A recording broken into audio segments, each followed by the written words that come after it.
Então vamos falar um pouquinho sobre Doppler peniano e disfunção erétil. Para isso, a gente precisa entender um pouquinho de anatomia e como é o mecanismo de ereção.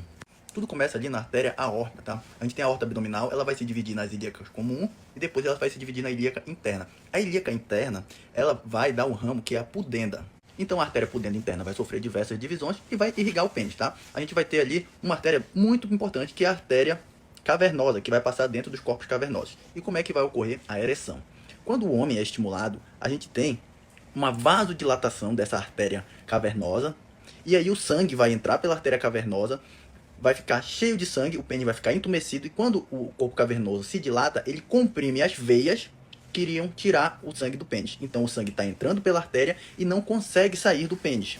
Quando a gente tem uma disfunção erétil por causa vascular, lembrando que nem toda disfunção erétil é por causa vascular, quando a gente tem por causas vasculares, pode estar acontecendo basicamente dois problemas. Primeiro é, o sangue não está chegando. Se o sangue não chega, não tem como o paciente ficar ereto. Ou o sangue está entrando, mas não está conseguindo se manter lá. Ele está saindo. E a gente chama isso de fuga venosa.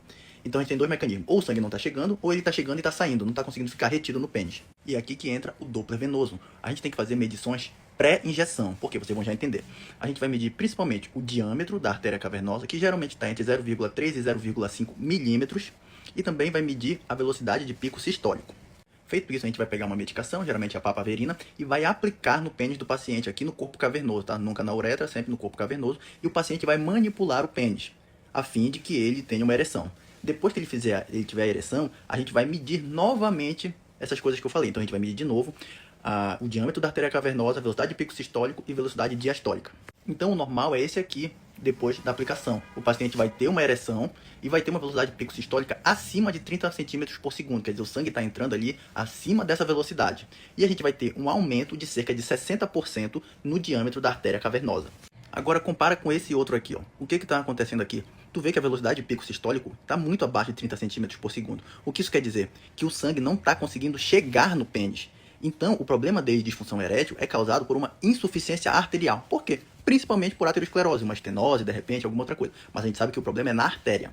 Já aqui a gente tem um outro problema. Vocês podem perceber que a velocidade de pico sistólica está acima de 30, então o sangue está chegando. Qual é o problema aqui? É que a velocidade diastólica final está acima de 5 centímetros por segundo. Quer dizer, o sangue está chegando, mas ele está saindo. Então, como o sangue não está conseguindo ficar, o paciente até consegue ter uma ereção, mas ela não perdura, ela não é prolongada, ela não se mantém. Então eu sei que o problema não está na artéria, porque o sangue está chegando. O problema dele é um problema venoso. Então aqui eu expliquei um pouquinho como funcionam os mecanismos vasculares da ereção e da disfunção erétil. Se tu quiseres ver mais vídeos como esse, explicando a radiologia de forma clara e sem mistério, é só seguir o perfil.